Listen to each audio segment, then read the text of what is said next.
বিয়ে করো না। এই সন্তানের বাপ তোমার ছেলের যদি মেয়ে পছন্দ না হয় তুমি জোর করে বিয়ে দিও না। আর 4 নম্বর বলেছে বলি দীনিহা, দিন ধার্মিকতা দেখে তোমাদের বিয়ে করা হয়। নবীজি তারপরে বললেন এই 3টির মধ্যে, এই 4টির মধ্যে একটাকে প্রাধান্য দিও। ফাসফারদি জাতি দিন, দিন ধার্মিকতাকে তোমরা প্রাধান্য দাও।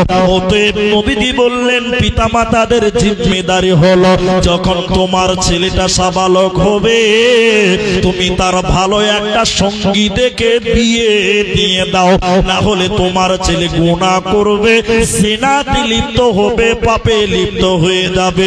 এরই কারণে আল্লাহ জাহান্নাম দেবে, কোনো উপায় রবে না, রবে না, রবে না। এগুলো হলো পিতামাতার জন্য জিম্মেদারি। আরো কিছু আছে, যেমন এদিকে দেখেন আল্লাহর নবী বলেছেন তুমি পিতা মাতা তোমার আরো কিছু কাজ, তার একটা হলো বাচ্চা জন্ম হয়েছে, বাচ্চা জন্ম হয়েছে তাহানিক করো। তাহানিক কি? বাচ্চা জন্ম হয়েছে তাহানিকটা কি করবেন শুনেলেন? যারা বিয়ে করবেন বাপ হবেন তারা শুনেন, যে মেয়েদের বিয়ে হয়নি তারা শুনেন কাজে লেগে যাবে। যারা 8 সন্তানের বাপ হয়েছেন তারা এখন আফসোস করতে হবে, তাছাড়া কোনো কিছু করার নাই। কি? বাচ্চা জন্ম নিলে বাচ্চার মুখে আপনি নিজে খেজুর চাবান, খেজুর চাবিয়ে কিছু একটু রস বাচ্চার জিহ্বাতে অথবা ঠোঁটে দেন, বাচ্চা যেন চুষে চুষে খেতে পারে। আবু মুসা রাদিয়াল্লাহু তাআলা আনহু তার সন্তান জন্ম হলো, নবীজির কাছে বাচ্চাটাকে নিয়ে যাওয়া হলো। নবীজি বাচ্চার নাম রাখলেন ইব্রাহিম, ইব্রাহিম নাম রাখলেন।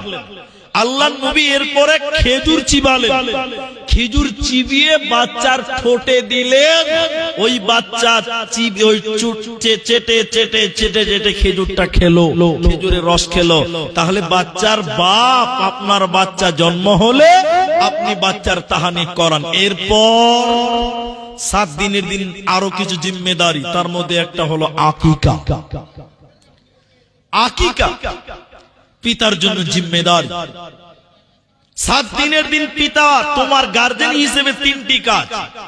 নাম চূড়ান্ত করো, 7 দিনের দিন নাম চূড়ান্ত করো। 2 বাচ্চার জন্য আকিকা করো। 3 7 দিনের বাচ্চাকে নেড়ে করো। নেড়ে নেড়ে বুঝেন তো আপনারা? কি বলেন আপনারা? বেল করো, বেল বেল, তাই তো? টাকলা করো। 7 দিনের বাচ্চার সম্পূর্ণ চুলকে নেড়ে করো, টাকলা করো, বেল করে একটা পাল্লাতে 7 দিনের বাচ্চার চুল, আর একটা পাল্লাতে চাঁদি রূপা। কথা বুঝতে পারছেন আপনারা? আচ্ছা, 7 দিনের বাচ্চার চুল কত গ্রাম হতে পারে? ক গ্রাম হবে? 7 দিনের বাচ্চার চুল আবার হয় কত? ওই চাঁদি সম পরিমাণ। চাঁদি বলতে একদিকে চাপাবেন 7 দিনের বাচ্চার চুল, আরেকদিকে চাপাবেন চাঁদি। যতটুকু ওজন চাঁদি হবে ওই চাঁদিটা অথবা চাঁদির মূল্যটা গরিব মিসকিনকে দান করবেন। এগুলো হলো পিতাদের জন্য, বাবার জন্য জিম্মেদারি। 7ম দিনের দিন এই কাজগুলো আপনাকে আমাকে করতে হবে।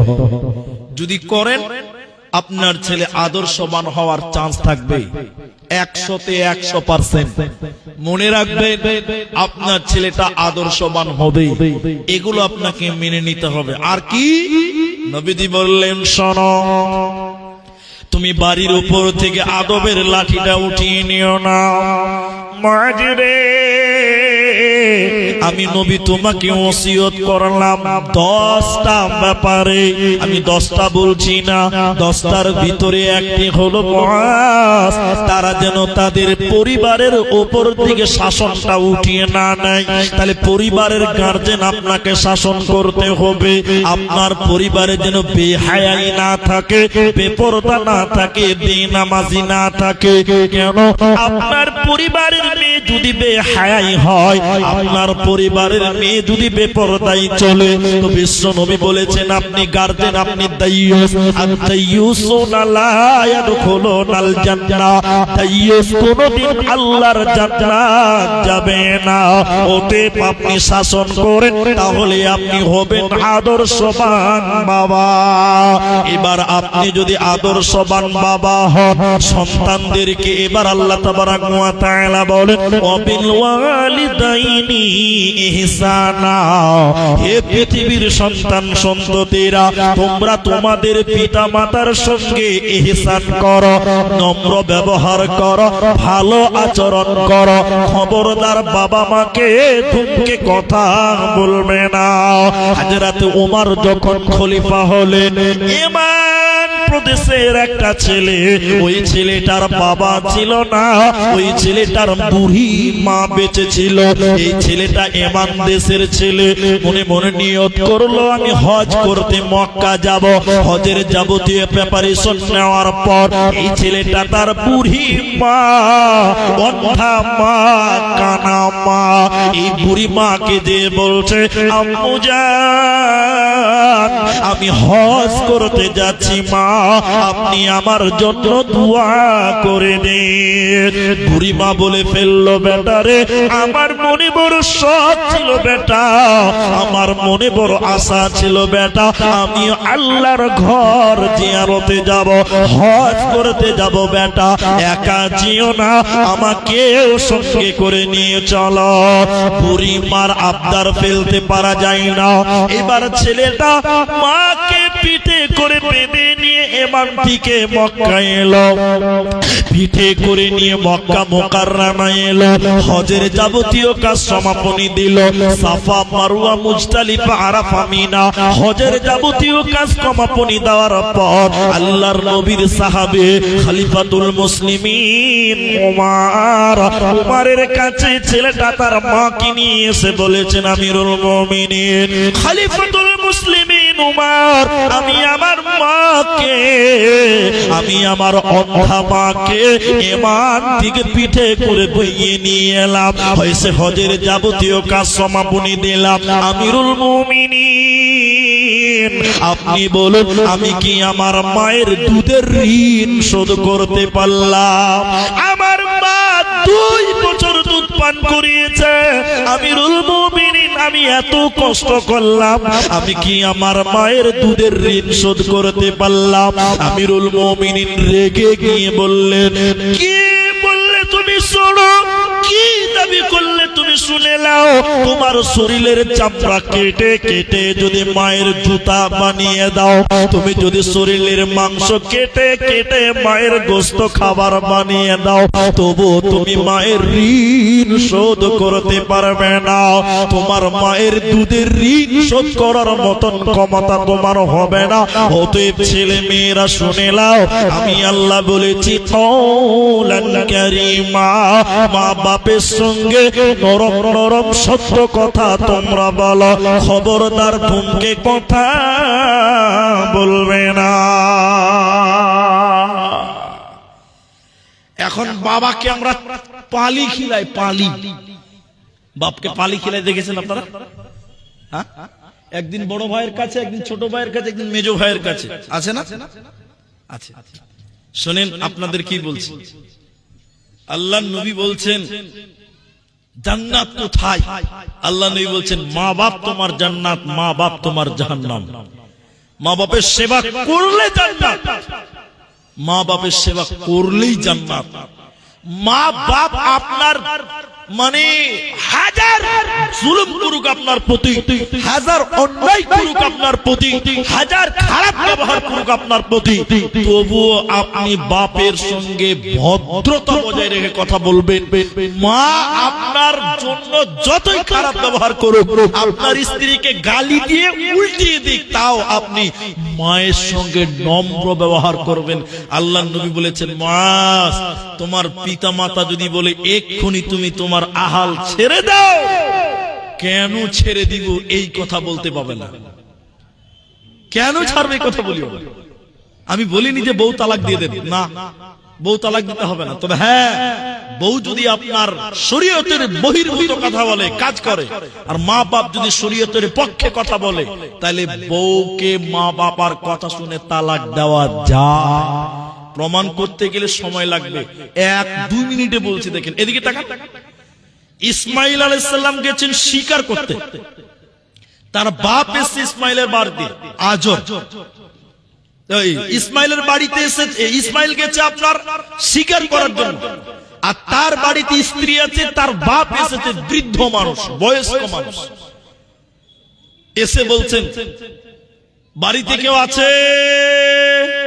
ইসমাইল আলাইহিস সালামের স্ত্রী বলছে কে? নাই, শিকার করতে গেছে। কখন আসবে? দেরি হবে। ও, তুমি কেমন আছো? খুব একটা ভালো না। কি বলছে? খুব একটা ভালো না। ও ঠিক আছে, আসলে সালাম দিও আর বলে দিও বাড়ির চৌকাঠটা পরিবর্তন করতে বলেছে। বাস, ইসমাইল সালাম এলেন, তিনি চলে গেছেন। এসে বলছেন বাড়িতে কেউ এসেছিল? বলে হ্যাঁ, একটা লোক এসেছিল, বয়স্ক মানুষ। কি বললো? বলে আপনার খোঁজ করছিল, বললাম শিকারে গেছে, কখন আসবে? দেরি হবে। ও, তারপরে কি বললো? বলে আমার খবর জিজ্ঞাসা করলো, তুই কেমন আছো? তো তুমি কি বললে? খুব একটা ভালো না। খুব একটা ভালো না। ও, উত্তরে তিনি কি বললেন? বাড়ির চৌকাঠটা পরিবর্তন করতে বলেছেন। ইসমাইল আলাইহিস সালাম বলছে উফ, তোমার উত্তর ভুল হয়ে গেছে। তিনি আমার বাপ, তিনি আমার পিতা। তোমাকে যখন বলেছিল কেমন আছো, তখন তোমাকে বলতে হতো আলহামদুলিল্লাহ। তোমার উত্তর ভুল হয়ে গেছে। আমার বাপ তোমাকে তালাক দিতে বলেছে, তুমি এক্ষুনি বাড়ি থেকে বেরিয়ে যাও। সঙ্গে সঙ্গে বাড়ি থেকে বের করে দিল। এর নাম বাপের হুকুম। বুঝলেন? লম্বা ঘটনা আরেকটু আছে। পরে আবার এসেছেন অনেকদিন পর, এসে বললেন তোমার স্বামী বাড়িতে আছে, এখন অন্য বিবি আছে বাড়িতে। বলছেন না, শিকারে গেছে, কখন আসবে? দেরি হবে। তুমি কেমন আছো? মেয়েটা বলছেন আলহামদুলিল্লাহ, খুব ভালো আছে। কি বলছে? আলহামদুলিল্লাহ, খুব ভালো আছে। ও ঠিক আছে, আসলে সালাম দিও আর বলিও বাড়ির চৌকাঠটা মজবুত করতে বলেছেন। ও ঠিক আছে। ইসমাইল আলাইহিস সালাম এসে বলছেন কেউ এসেছিল? বলে হ্যাঁ, একটা লোক এসেছিল। কি বললো? বলে আপনার খোঁজ করলো। কি বললে? ও দেরি হবে। আচ্ছা, তারপরে আমার খবর জিজ্ঞাসা করলো। তুমি কি বললে? আলহামদুলিল্লাহ, খুব ভালো আছি, আল্লাহর শুকর, আল্লাহ আমাদের ভালো রেখেছে। ও, তিনি কি বললেন? চৌকাঠ মজবুত করতে বলেছেন। তখন তিনি বলছেন ও, তোমার উত্তর সঠিক হয়ে গেছে। তিনি আমার বাবা, তোমাকে আদর করতে বলেছেন, ভালোবাসতে বলেছেন। বলুন সুবহানাল্লাহ। এই জন্য বাপ মা হাজার খারাপ হোক, আপনি তার বিরুদ্ধে মুখ খুলবেন না। ধৈর্য ধরেন, ধৈর্য ধরেন, ধৈর্য ধরেন। আর পিতা মাতার জন্য করণীয় হলো ছেলে মেয়েদের কোনদিন বদদুয়া করবেন না। ছেলে মেয়ে হাজার অন্যায় করুক, বদদুয়া দিতে পাবেন না। আল্লাহর নবী বলেছেন 3 জনের দোয়া ফেরত দেওয়া হয় না। 1 মুসাফির, 2 মাজলুম, 3 সন্তানের জন্য যদি পিতামাতা দোয়া করে, ওই দোয়া আল্লাহ ফেরত দেয় না। তাহলে পিতামাতার সঙ্গে কেমন ব্যবহার করবেন? আল্লাহ তাবারাক ওয়া তাআলার নবী হযরতে আবু তুফাইল হযরতে আলী রাদিয়াল্লাহু তাআলা আনহুকে এসে বললেন, আবু তুফাইল রাসূলের শেষ যুগের শেষ সাহাবী বলা হয়। মুহাদ্দিসিনগণ দ্বিমত পোষণ করেছেন। কেউ বলেছেন আবু তুফাইল হলো নবীজির শেষ জামানার শেষ সাহাবী।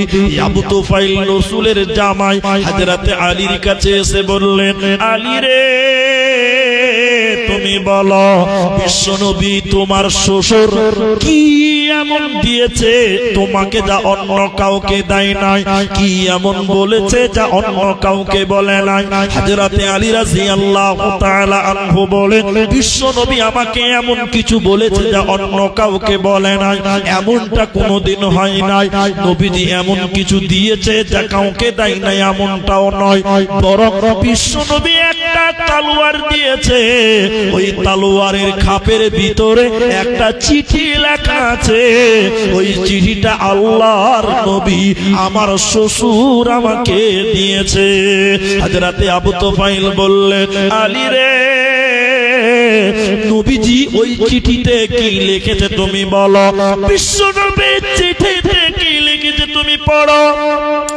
ইমাম বুখারী আল আদাবুল মুফরাদের ভিতরে হাদিসটি নিয়ে এসেছে।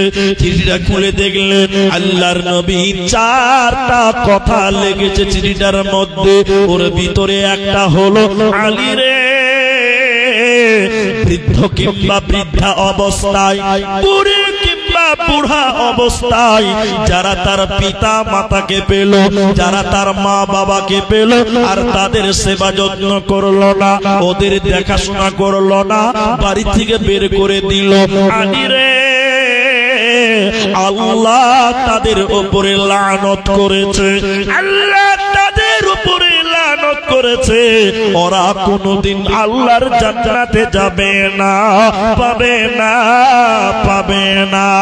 ওতে মা বাবার কথা মতো মা বাবার সঙ্গে ভালো ব্যবহার করো। এর মা বাবার কথা মতো যে চলে না, আল্লাহ নবীজির দয়া তারা পাবি না, আল্লাহ নবীজির দয়া তারা পাবি না। ওতে মা বাপের সঙ্গে ইহসান করো, নম্র ব্যবহার করো, খবরদার কষ্ট তুমি তাদের দেবে না। একটা উপন্যাস বলছি আপনাদের, এদিকে তাকিয়ে থাকেন। উপন্যাসটা কি? একটা 4 বছরের ছেলে, ঠান্ডা, জ্বর, কাশি, এত রোগ, ওকে রায়গঞ্জ নিয়ে যেতে হবে ডাক্তার বাড়ি। আপনার একটু মুখ খুলে বলুন, কে নিয়ে যাবে ভাই? বাবা নিয়ে যাও। তো বাপ এই 4 বছরের বাচ্চাকে সাইকেলের সামনে ওই কি বলে রডই তো রডে বসিয়েছে, যে যাচ্ছে রায়গঞ্জ ডাক্তার বাড়ি। মাঠে মাঠে সে জামানার রাস্তা, উপন্যাস। রাস্তার ধারে একটা বক দেখতে পেয়েছে, বক বক বক বুঝেন তো আপনারা? সাদা ব্যাঙ মাছ খায়। দেখবেন বাচ্চা ছেলে একটা কথা বার বার বার বার বার বার বলে না। জি, আমার বাড়িতে 2 বছরের বাচ্চা আছে, আমার বেটা। ফোন করলেই খেলে আমার আওয়াজ শুনলেই বলবে বাবাই বাবাই, বলতেই থাকবে, ওর মুখে ফেনা উঠে যাবে। তো বাচ্চা ছেলে একটা কথা বার বার বলে না গো। এই ছেলেটা সাইকেলের রোডে বসে বসে একটা বক দেখতে পেয়েছে, তোর বাপকে বলছে, আবার ওটা কি? তোর বাপ বলছে, বেটা ওটা বক। বাচ্চা ছেলে ফের খানিকক্ষণ পর বলছে, পাপা ওটা কি?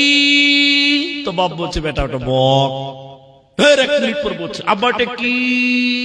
এটা বাচ্চা ছেলে বার বার বার বার বলে কি বলে না? হ্যাঁ, কবার বলেছি জানেন? 65 বার জিজ্ঞাসা করেছে। সবাই বলুন কবার? 65 বার। তোর বাপ এরকম একটা কাগজে লিখেছে, এরকম একটা সাদা কাগজে লিখেছে, তোর যখন 4 বছর বয়স ছিল, এত তারিখে তোর ঠান্ডা, জ্বর, সর্দি, কাশি, তোকে ডাক্তার বাড়ি নিয়ে যাচ্ছিলাম সাইকেলে করে রায়গঞ্জ। রাস্তাতে একটা বক দেখে তুই 65 বার জিজ্ঞাসা করেছিলি, আমি বাপ তোকে 65 বার উত্তর দিয়েছিলাম, জবাব দিয়েছিলাম। এদিকে দেখেন, এদিকে দেখেন, কাগজটা বাপের পকেটে এরকম করে ভরা আছে। এই 4 বছরের বাচ্চার বয়স এখন 40 বছর। আপনারা বলুন, বাপ জওয়ান হবে না বুড়া হবে? বুড়া হয়ে গেছে, বাপ চোখে দেখতে পায় না, ভোল্টেজ কমে গেছে, প্যারালাইসিস, ঠান্ডা, জ্বর, হুর হুর হুর হুর করে বাপ কাঁপছে, কেউ ডাক্তার বাড়ি নিয়ে যাওয়ার নাই। তো পাড়াতে সবাই ছেলেটাকে বোঝাই, তোর বাপকে ডাক্তার বাড়ি নিয়ে যাচ্ছি না। তো সবার ঘ্যানার ঘ্যানারে ওই ছেলে বিরক্ত হয়ে বাড়িতে ওর মাকে বোঝায়, মানে রাখতে রাখতে এসে ফরফর করতে করতে বাবাকে রেডি কর, রাগ সামলাতে পারছে না। তোর মা, বুড়া বাপ কোন রকম করে লুঙ্গিটা পরিয়ে দিয়েছে, পালসার মোটরসাইকেলের পেছনে বসালো, আর বাপের পকেটে কাগজটা ভরা আছে। ওই রায়গঞ্জ চললো যেতে যেতে। আর রায়গঞ্জ ডাক্তার বাড়ি যেতে যেতে বুড়া বাপ চোখে দেখতে পায় না, ফের ওই বাপ একটা বক দেখে নিয়েছে। কি দেখেছে ভাই? বাচ্চা ছেলে যেমন বেশি কথা বলে, বুড়া মানুষও কিন্তু বেশি কথা বলে না?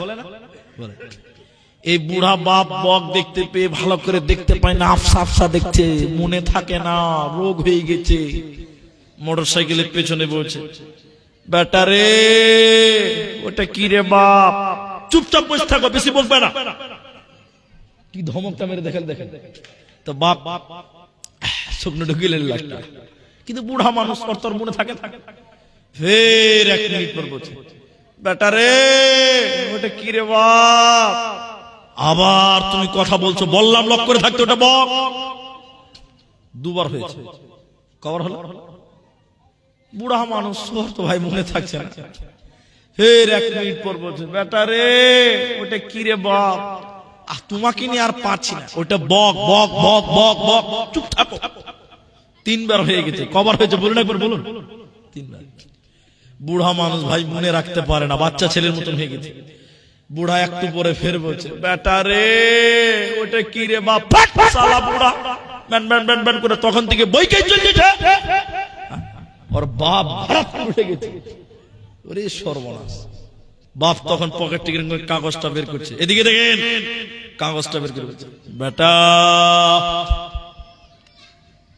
অমুক দিন অমুক সালে তোমার 4 বছর বয়স ছিল একই রাস্তা দিয়ে তোমাকে ডাক্তার বাড়ি নিয়ে যাচ্ছিলাম পার্থক্য হলো আজকে মোটরসাইকেল সেদিন ছিল সাইকেল সেদিন এই রাস্তাতে এই জায়গাতে বেটা তুমি 4 বছর ছিলে সেদিন তুমি বক দেখেছিলা 1 বার 2 বার 3 বার নয় 5 বার 10 বার 15 বার নয় 10 বার 20 বার 30 বার নয় বেটা সেদিন তুমি 65 বার জিজ্ঞাসা করেছিলে আব্বা ওটা কি সেদিন আমি তোকে 65 বার বিরতিহীন জবাব দিয়েছিলাম আর আজকে 4 বার 3 বারের পর 4th বার লোড নিতে পারলে না অতএব বিলাসপুরের মুসলমান দিনাজপুরের মুসলমান শুনলেন আমার প্রিয় কলিজার টুকরা যুবকেরা তোমার বাবা তোমার মা তুমি যখন ছোট ছিলে তোমার ব্যবহারে কষ্ট পাই নাই তোমার ব্যবহারে তারা বিরক্ত হয়নি তুমি বিছানায় বারবার পেশাব করে দিয়েছো এরপরও মা তোমাকে বিরক্ত হয় নাই মা নিজে ভিজা জায়গায় ঘুমিয়েছিল আর তোমাকে শুকনো জায়গাতে ঘুমাইছে তোমাকে শুকনো জায়গায় রেখেছে অতএব তুমি যখন নাবালক ছিলে যুবক সেদিন তোমার মা বাপ যদি বিরক্ত হতো আজকে এত বড় জওয়ান তুমি হতে পারতে না অতএব তোমার বাবা মা যেহেতু বিরক্ত হয়নি আজকে তারা বৃদ্ধ হয়ে গেছে অসার হয়ে গেছে চোখে দেখতে পাই না আজকে তোমার বাবা আছে কাল নাও থাকতে পারে অতএব বৃদ্ধ মা বাপের ব্যবহারে তোমরা বিরক্ত হয়ো না তোমরা বৃদ্ধ বাবা মাকে ধ্বংস দিও না তাদের গালি দিও না তাদেরকে উহ শব্দ বলতে দিও না ওয়াকুল্লাহুমা কাওলান কারীমা ওদের সঙ্গে নরম নরম ভদ্র ব্যবহার করো একজন সাহাবী এসে বলেন ইয়া রাসূলুল্লাহ আল্লাহর কাছে সবচেয়ে প্রিয় কাজ কি বলুন আল্লাহর নবী বললেন সঠিক সময়ে নামাজ পড়া সঠিক সময়ে নামাজ পড়া দ্বিতীয় নম্বর লোকটা আবার বললেন আল্লাহর নবী এরপর কি নবীজি বললেন আল্লাহ রাস্তায় জিহাদ করা আবার লোকটা জিজ্ঞাসা করলেন নবীজি বললেন মা বাবার সেবা করা তোমার বাবা মা বড় কষ্ট করেছে তোমাকে প্রসব দিতে দিয়ে অনেক মা মারা যায় নবীজি বলেছেন যটা বাচ্চা জন্ম দেয় মায়েরা কয়বার তারা যেন মারা যায় এজন্য তাদের শহীদের মর্যাদা দেওয়া হয় অতএব তোমার মা তোমার জন্য কত কষ্ট করেছে অতএব সেই মা বাপকে ধমক দিও না ওদের সঙ্গে ভালো ব্যবহার করো আল্লাহর আরশ পর্যন্ত খুশি হয়ে যাবে আরেকজন সাহাবী এসে বলেন ইয়া রাসূলুল্লাহ আমার কাছে সবচেয়ে ভালো ব্যবহার পাওয়ার অধিকার রাখে কে নবীজি বললেন তোমার মা আবার লোকটা বললেন তারপর কে বিশ্ব নবী এরপরও বললেন তোমার মা এরপরে নবীর সাহাবী তৃতীয়বার বললেন তারপর কে নবীজি বললেন তোমার মা এরপরে চতুর্থবার লোকটা বলছেন ইয়া রাসূলুল্লাহ তারপর কে নবীজি বললেন তোমার বাবা অতএব সেই মা বাপ যদি খুশি থাকে নবীজি বলেছেন হযরতে আব্দুল্লাহ ইবনে ওমর নবীজি বললেন মা বাপ যদি রাজি থাকে ওই ছেলে মেয়ের উপরে আল্লাহ রাজি হয়ে যায় আর মা বাপ যদি নারাজ হয়ে যায় স্বয়ং আল্লাহ সেই সন্তানের প্রতি নারাজ হয়ে যায়। ওতে ধমকে কথা বলবে না, গালি দিবে না, তাদের কষ্ট দিবে না, ওদের সঙ্গে ইহসান করো। আল্লাহ তাবারাক ওয়া তাআলা বলেন ওয়াবিল ওয়ালিদাইনি ইহসানা, মা বাপের সঙ্গে ইহসান করো। এখন মা বাপকে ভাত দেয় না, খেতে দিচ্ছে না। শুনেন, এদিকে তাকান। এটা বাড়িতে ওরা 7 ভাই। ক ভাই? 7 ভাই। তো যেটা বড় ও হলো মৌলবি সাহেব। মৌলবি তো জেনা তেনা মৌলবি লয়, একদম শাইখুল হাদিস, ওনার মতন যোগ্য আলেম। তো ছেলেগুলোর মা মারা গেছে। ভালো করে বুঝেন কথাটা। বাপটা বেঁচে আছে, বয়স হয়ে গেছে, এখন কি করবে? বাপকে আবার বিয়ে করবে না ছেলেদের বাড়িতে খাবে? অত যৌবন নাই, কি করবে? ছেলেদের বাড়ি খাবে। তো ছেলেরা মা হারিয়েছে, বাপ বেঁচে আছে। পাড়ার মুরব্বী লোকেরা এই বুড়া লোকটাকে নিয়ে বা ছেলেদেরকে নিয়ে বসেছে। তার মধ্যে আলেম বড় ছেলেটাও আছে। তা পাড়ার চাচারা এসে বলছে, রে বেটা, তোমরা তো 7 ভাই, তো তোমার মা তো মারা গেছে, তো তোমার বাপ বেঁচে আছে, তো তোমার বাপ কি এখন নিজে রান্না করে খাবে না বিয়ে করবে না তোমাদের বাড়িতে খাবে বলো?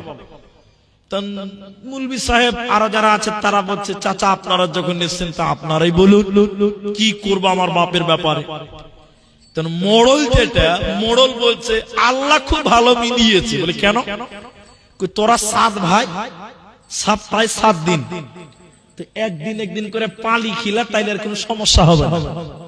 ও ভাই, বিলাসপুরের মুসলমান এখন অনেক ছেলেরা তার বাবাকে পালি খিলায়, খিলায় না গো? খিলায়। এবার ছোট ছেলেটাকে জিজ্ঞাসা করছে, এই তুই তোর বাপকে একদিন জাগির খিলাবি? বলে হ্যাঁ চাচা আপনারা যখন বলছেন তো খিলাবো। মেজোটাকে জিজ্ঞাসা করছে, তুই খিলাবি? তখন বলছে ছোট যদি খিলাই তো আমিও খিলাবো। 3 নম্বরটাকে জিজ্ঞাসা করছে, তুই খিলাবি? তখন বলছে ওরা বাপের বেটা, আমি বাপের বেটা নয়, আমিও খিলাবো। 4 নম্বরকে জিজ্ঞাসা করছে, না আমিও খিলাবো। সবাই খিলাবে। বড় যেটা 7 নম্বর, ও হেড মৌলানা, ওকে মোড়ল বলছে, এই মুলি সাহেব তুমি তোমার বাপকে সপ্তাহে একদিন খিলাবে? তখন মুলি সাহেবটা বলছে, চাচা আমি আমার বাপকে একদিন খিলাইতে পারবো না। রাগ উঠবে না ভাই? কিছু কিছু লোক বলছে ঠিকই বলেছে, মুলবিরা বাপকে ভাত দেয় না। বলছে চাচা আমি আমার বাপকে একদিন খিলাতে পারবো না। তো মোড়ল রাগ কন্ট্রোল করতে না পেরে থর ভর করে উঠে বসে বলছে, এই বেয়াক্কেল বেয়াদব, তোর হুঁশ জ্ঞান আছে? তো 6টা ভাই তোর বাপকে খিলাবে একদিন, আর তুই হেড মুলবি, তুই খিলাতে পারবি না? বলছে না চাচা আমি খিলাতে পারবো না। তাতে আপনারা যা বলছেন। এই যোগ্য আলেম জ্ঞানী ছেলে ই খিলাবে না, নিশ্চয়ই কোনো কারণ আছে। চাচা বলছে খিলাবি না কেন এটা বল। তোর বাপকে একদিন খিলালে কি তুই ভিখারি হবি? বলছে না চাচা, আপনারা যে ফয়সালাটা নিচ্ছেন এটা ইসলাম গ্রহণ করে না, শরীয়ত গ্রহণ করে না। বলে কেন? হাদিস বলছেন হেড মাওলানা, নবীজি বলছেন আনতা ওয়া মালুকা লি আবিকা। নবী বলেছেন তুমিও তোমার বাপের। আমরা কার? বলুন না বাবা, বাপের। আমরা কার সন্তান? বাপের। নবীজি বলছেন তুমিও তোমার বাপের, তোমার মালও তোমার বাপের। তাহলে আমাদের টাকা পয়সা গুলো কার? এর কথা বললে ভাই জরিমানা লাগবে। বাবা আহা কত ভালো মানুষ। শুনেন, নবীজি বললেন তুমিও তোমার বাপের, তোমার মালও তোমার বাপের। হেড মুলবি বলছেন চাচা আমি আমার বাপের, আমার যা টাকা পয়সা সবই আমার বাপের, তো তার মাল তাকে আমি কি করে খিলাবো? ওর মাল আমি কি করে খিলাবো? মোড়ল এবার মাথা চুলকাইছে, কোন হিসাবে বাবা? বলে তখন হেড মুলবি বলছে চাচা আমার বাপ কাটিহার থেকে পড়তে আসেনি, ভিখারি নয়, গরিবের বাচ্চা নয়, সে ভিখারি নয়, সে কেন পালি খাবে, জাগির কেন খাবে? আমার বাপ কুচবিহার থেকে ভিখারি আসেনি, পালি কেন খাবে? আমরা যেহেতু আমার বাপের, আমাদের টাকা পয়সা সবই আমার বাপের, তার মাল সে খাবে, খিলাতে আমরা পারবো না। অতএব চাচা জাগির খিলাতে হবে না। আমার বাপ যখন যার বাড়িতে যে বলবে ভাত দে, ওকে ভাত দিতে হবে। কোথা পাবে সেটা তার ব্যক্তিগত ব্যাপার। অতএব বাবাকে ফকিরের মতন পালি খিলাতে পারবো না। আল্লাহু আকবার। হিসাব কি বলছে দেখেন, বাস্তব হিসাবটা কি বলছে দেখেন। আল্লাহ নবী বলছে, একটা বাচ্চা ছেলে দেখেন, আপনি এদিকে তাকান, আপনার বাপ 7টা ভাইয়ের বাড়িতে খাচ্ছে, ঈদের দিন আপনার বাপের খবর নেওয়ার মতন কেউই নাই। বাপ নামাজ পড়ে এসে বসে আছে, বাপ নামাজ পড়ে বসে আছে, বাড়ির আগনাতে বসে বসে ভাবছে যে আজ যদি আমার স্ত্রী থাকতো তাহলে আমার জন্য খাবারের ব্যবস্থা হতো। হতো না ভাই? 7টা ভাই কেউ খোঁজ নিচ্ছে না। বাপ ঈদের নামাজ পড়ে জোহরের আজান হয়ে গেল, এখন পর্যন্ত ছেলেদের কোনো খবর নাই। বাপ আগনাতে বসে আছে, খেতে বলছে না, কেউ খেতে বলছে না। সব ছেলেরা তার শালাকে, সম্বন্ধীকে, শালিকে নিয়ে ঘুরছে, আনন্দ করছে, পোলাও খাচ্ছে, মাংস খাচ্ছে, কিন্তু ছেলের খবর নাই। অনেক চিন্তা ভাবনা করে পতা এসে বারবার ওর মাকে বলছে, মা দাদুকে একটু ডাকো, খেতে দাও। বলে রাখ, আমাদের একলাই টাকা আছে নাকি, আর বেটা নেই ওর। পালির কারণে বাপ আজকে ঈদের দিন না খেয়ে থাকে। এজন্য শুনেন, বাপ যতই খারাপ হোক না কেন, বাপ বাপ মুশরিক যদি হয় পিতা, মুশরিক যদি হয় পিতা, তবুও তার সঙ্গে ভালো ব্যবহার করবেন। বাপ যদি মুশরিক হয় তবুও তার সঙ্গে ভালো আচরণ করতে হবে, তার সঙ্গে খারাপ আচরণ করা যাবে না। শুনেন, সন্তান কত মূল্যবান জিনিস। ইব্রাহিম আলাইহিস সালাম দোয়া করতে লাগলেন, আপনার সন্তান হয়েছে, কোনো মূল্য নাই। কে বলেছে মূল্য নাই? শুনেন, ইব্রাহিম আলাইহিস সালাম একাধারে 80+ বয়স হয়ে গেল, এখন পর্যন্ত সন্তান হচ্ছে না। দোয়া করছে, রব্বি হাবলি মিনাস সালিহিন। সূরা সাফফাতের ভিতরে আল্লাহ তাবারক ওয়া তাআলা বলেন, ইব্রাহিম আল্লাহকে বলতে চাইছেন, আল্লাহ রব্বি হাবলি মিনাস সালিহিন, আয় আল্লাহ আপনি আমাকে নেক সন্তান দেন, সালেহ সন্তান দেন, ভালো সন্তান দেন। এজন্য বাপ যদি সন্তানের জন্য দোয়া করে তাহলে সন্তান দোয়া পেয়ে যায়, বাপের দোয়া সন্তানের জন্য কার্যকর হয়। আল্লাহ ইব্রাহিম আলাইহিস সালামের দোয়াকে কবুল করলেন, শুধু সন্তান দিলেন তা নয়, আল্লাহ বলছেন রব্বি হাবলি মিনাস সালিহিন ফাবাশশারনাহু গুলামিন হালিম। আল্লাহ এমন সন্তান দিলেন, গুলামিন হালিম, ন্যায়নিষ্ঠবান সন্তান হযরতে ইসমাঈল আলাইহিস সালামকে আল্লাহ দিলেন। অতএব পিতামাতা যদি সন্তানের জন্য দোয়া করে, সন্তান পিতামাতা বাপের দোয়া সন্তানেরা পায়। অতএব সন্তানের জন্য দোয়া করবেন, ভালো দোয়া করবেন, সন্তান ভালো হবে, সালেহ হবে। তৃতীয়ত লাস্ট আর একটা কারণ আপনাদের বলে দেই, যতজন পুরুষ রয়েছেন, যতজন মা আছেন, আপনি পিতা হিসাবে আপনার লাস্ট যে ওসিয়তটা আপনাকে করে, সেটা হলো কি, সন্তানকে তাওহীদের জ্ঞান দিতে হবে। কোরআনের দলিল আছে, লম্বা আলোচনা নয়, বক্তা চলে এসেছে। কোরআনের ভিতরে আল্লাহ বলেছেন সন্তানের জন্য পিতামাতা কি করবে, তাওহীদের জ্ঞান, একত্ববাদের জ্ঞান দিবে বলে কে? লুকমান হাকিম তার পুত্রকে ইখলাস শিখিয়েছিলেন, তাওহীদ শিক্ষা দিয়েছিলেন, একত্ববাদ শিক্ষা দিয়েছিলেন, বলেছিলেন বেটারে বুনাইয়া লা তুশরিক বিল্লাহি শাইআ, আল্লাহর সঙ্গে কাউকে অংশ অংশীদার করিও না। অতএব আপনি বাপ ছেলেকে একত্ববাদ শিক্ষা দিবেন, তাওহীদ শিক্ষা দিবেন, তাহলে এই ছেলেটা ইহকালে কামিয়াব হবে, আর মরার পর আল্লাহ আপনাকে উপকারী দিবেন, আল্লাহ আপনাকে সুসংবাদ দিবেন, মরার পর জান্নাত হবে, কোনো চিন্তা হবে না। সন্তানকে মানুষ করতে গিয়ে সন্তানকে প্রহার করা, শাসন করা, এটা বাপকে আল্লাহ এবং নবী আদেশ করেছেন। এই হাদিসটা আপনাদের সামনে তুলি, কারণ আমার টাইম এখনো আছে। আমাকে চিঠি দিয়েছেন 30 পর্যন্ত টাইম, মাত্র 5 মিনিট টাইম আছে। ছেলে মেয়েকে মানুষ করতে গেলে কখনো ধমক দিতে হবে, কখনো আব্বু বলতে হবে, কখনো চর মারতে হবে, কখনো লাঠি দিয়ে পিটতে হবে। এজন্য আপনি গার্জেন এই পদগুলো ব্যবহার করবেন। নবী সাল্লাল্লাহু আলাইহি ওয়াসাল্লাম বললেন, আবু দাউদের হাদিস, রাসূলুল্লাহ সাল্লাল্লাহু আলাইহি ওয়াসাল্লাম বলছেন, যখন তোমার বাচ্চার বয়স 7 বছর, যখন আপনার বাচ্চার বয়স 7 বছর, তখন তাকে সালাতের কথা বলেন, নামাজের কথা বলেন। আব্বু নামাজ পড়ো, বাবা মসজিদে চলো, আম্মু নামাজ পড়ো, মা নামাজ পড়তে হয়, নামাজ পড়ো। 7 গেল, 8 গেল, 9 বছর, আব্বা এখনো তুমি নামাজ পড়ছো না, এই বেটা নামাজ পড়ো, এই আম্মু নামাজ পড়ো, নামাজ পড়তে হয়। 9 বছর চলে গেছে, 10 বছর। এবার আল্লাহ রাসূল বলছেন, তুমি পিতা, তুমি তোমার ক্ষমতা প্রয়োগ করো। আল্লাহ রাসূল বলছেন, পিটিয়ে ছেলেকে মসজিদে নিয়ে যেতে হবে, মেরে ছেলেকে নামাজের কথা বলতে হবে, নামাজ পড়াতে হবে, মেয়েকে নামাজের শিক্ষা দিতে হবে। আপনি বাপ, আপনি গার্জেন, অন্যথায় আল্লাহ রাসূল বলেছেন, আলা কুল্লুকুম রাইন, প্রতিটি গার্জেনকে তার দায়িত্ব সম্পর্কে কিয়ামতের দিন জিজ্ঞাসা করা হবে। অতএব আপনি যেহেতু গার্জেন, ছেলে মেয়ের প্রতি, ছেলে মেয়ের কাছে যদি ভালো কিছু আশা করতে চান, তাহলে আপনাকে ছেলে মেয়ের প্রতি মেহনত করতে হবে, সময় দিতে হবে, শিষ্টাচার শিক্ষা দিতে হবে।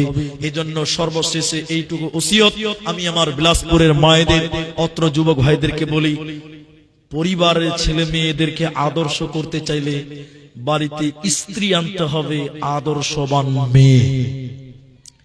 বাড়ির মেয়ে যদি আদর্শবান হয়, মানে বৌমা যদি আদর্শ হয়, বাড়ির ছেলে মেয়ের আদর্শ হবে। 1 মিনিটের নমুনাটাই দেখায়। এই যে হায়দার এসেছে, হায়দার ভাইয়ের এলাকাতে আমি থেকেছি অনেক দিন। আমি স্কুলে পড়িয়েছি, মিশনে পড়িয়েছি, মসজিদে পড়িয়েছি, মাদ্রাসায় পড়িয়েছি। একদিনে এই চেয়ারে এসে বসেনি। শোনেন আমি যে কথা বলছি, স্কুলে পড়াচ্ছি, ছেলে মেয়েরা ঝগড়া করে না? করে না? এটা খালি আপনি বুঝার জন্য বলছি, এটা হাদিস কোরআন নয়, যুক্তি বাস্তব কথা। এটা ছেলে মেয়ে মারামারি করে বাড়ি চলে গেছে।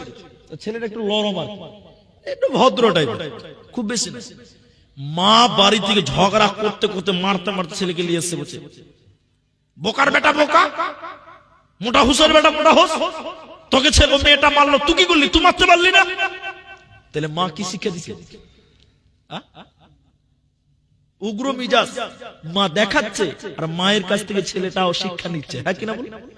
এবং মা সবর করতে নয়, মাফ করতে নয়, রহম করতে নয়, মা তাকে প্রতিশোধ নিতে শেখাচ্ছে। মা যদি ভালো হতো, এই জন্য আউয়ালু মাদ্রাসা, ছেলে মেয়েদের জন্য প্রথম মাদ্রাসা হলো তার মা। মা যদি আদর্শ হয়, বাচ্চারা আদর্শ হওয়ার চান্স 100% হতে পারে। আল্লাহ সুবহানাহু ওয়া তাআলার কাছে দোয়া করি, আমরা যারা শুনলাম, যেটুকু শুনলাম, ছেলে মেয়েদের যেগুলো বললাম, আমরা যুবক ছেলেরা, আমাদের বাবা মা যারা বেঁচে আছে, বাবা মা আমাদের কলিজার টুকরা, আমরা তাদের সেবা যত্ন করে আমাদের গুনাহকে মিটিয়ে নিব, বলুন ইনশাআল্লাহ। আর বাবা মা যারা আমরা হয়েছি, আমরা যেন আমাদের দায়িত্ব কর্তব্য সঠিকভাবে পালন করতে পারি। আল্লাহ তুমি সেই তৌফিক দাও, সকলে বলুন আল্লাহুম্মা আমিন। এই বিদায় লগ্নে আমি আপনাদের কাছে কোনো কালেকশন চাইনি, কোনো দান চাইনি। এখানে যারা আছেন, আমার টাইম মাত্র 1 মিনিট টাইম বাকি আছে, 1 থেকে 1.5 মিনিট টাইম বাকি আছে। আপনারা যারা আছেন, 1000 টাকা দিবেন, 1000 টাকা দিবেন, কমসে কম একটা লোক দেন, স্টেজের সম্মানার্থে মুসাফা করে চলে যাবেন। কেউ দিবেন 1000 টাকা এই মাদ্রাসাটার জন্য। যে ছেলেগুলো ফারাগাত করলো, এগুলো আপনাদের জন্য গর্বের ব্যাপার। এই ছেলেগুলো আপনাদের টাকাতে পড়েছে, আপনাদের খেয়ে পড়েছে, আপনাদের অর্থের বিনিময়ে বিল্ডিং হয়েছে, সেই মাদ্রাসায় পড়েছে। ছেলেরা যতদিন হাদিস কোরআন আমল করবে, প্রচার করবে, তার কিছু পার্সেন্ট আপনারাও গ্রামবাসী হিসাবে পাবেন। অতএব আপনি 1 টাকা হলেও দিয়ে সহযোগিতা করবেন। ভাই 1000 টাকা একটা লোকের কাছে চেয়েছি, একজন 1000 টাকা দিবেন। এই লোক চলে যাওয়ার সময় দেবেন। সামনে আসেন, এদিকে আসেন, এদিকে আসেন, এদিকে আসেন। আল্লাহু আকবার, মাশাআল্লাহ। আরে এদিকে চাদর বারবার ঘুরছে, কি নাম? কি নাম আপনার? মহবুল হক। কোথায় বাড়ি? মসজিদ পাড়া। মহবুল, তিনি মসজিদ পাড়া থেকে 1000 টাকা দেবেন। আমি দোয়া করি, আপনি আমিন বলবেন। আপনারা, আল্লাহ তুমি তার দানকে কবুল করো, বিনিময়ে তুমি জান্নাত দিও বলি আল্লাহুম্মা আমিন। এখন কিছু দিবেন না? বাকি বাকি আচ্ছা, দিয়ে দিবেন ইনশাআল্লাহ। ঠিক আছে, ঠিক আছে। আল্লাহ তুমি এই দানের বদৌলতে তাকে উত্তম বিনিময় দিও, বলুন আল্লাহুম্মা আমিন। মারা গেছে, আল্লাহুম্মা মাগফির লাহু বলি আল্লাহুম্মা আমিন। ওয়ারহামহু, আল্লাহ তুমি তার উপর রহম করো বলি আল্লাহুম্মা আমিন। যাই হোক, সম্মানের খাতিরে একজন চেয়েছিলাম, একজন দিলেন। আমি দীর্ঘক্ষণ স্টেজে বসেছিলাম, আপনারা দেখেছেন। ছাত্রদের হাতে পাগড়ি দিলাম, লাঠি দিলাম, ভালো একটা কাজে অংশগ্রহণ করতে পেরেছি, মনটা ভালো আছে। তবে আমি দান আপনাদের কাছে নিতে পারিনি, আর আমি সময় খুব বেশি পেলাম না। কিছু কথা রাখলাম, আমার ভাই হায়দারের কাছে কিছু কথা নেবেন, তিনি কিছু কথা রাখবেন। পরিশেষ তিনার যেহেতু আনলিমিটেড টাইম, ওরা কোনো টাইম থাকবে না, যতক্ষণ আপনারা ততক্ষণ ও থাকবে। ও তিনাকে কিছু দিয়ে আপনারা সহযোগিতা করবেন। এখান থেকেই আজকের মতন বিদায় হচ্ছি। ওমা আলাইনা ইল্লাল বালাগ ওয়া আলাইকুমুল হিসাব। আসসালামু আলাইকুম ওয়া রাহমাতুল্লাহি ওয়া বারাকাতুহু।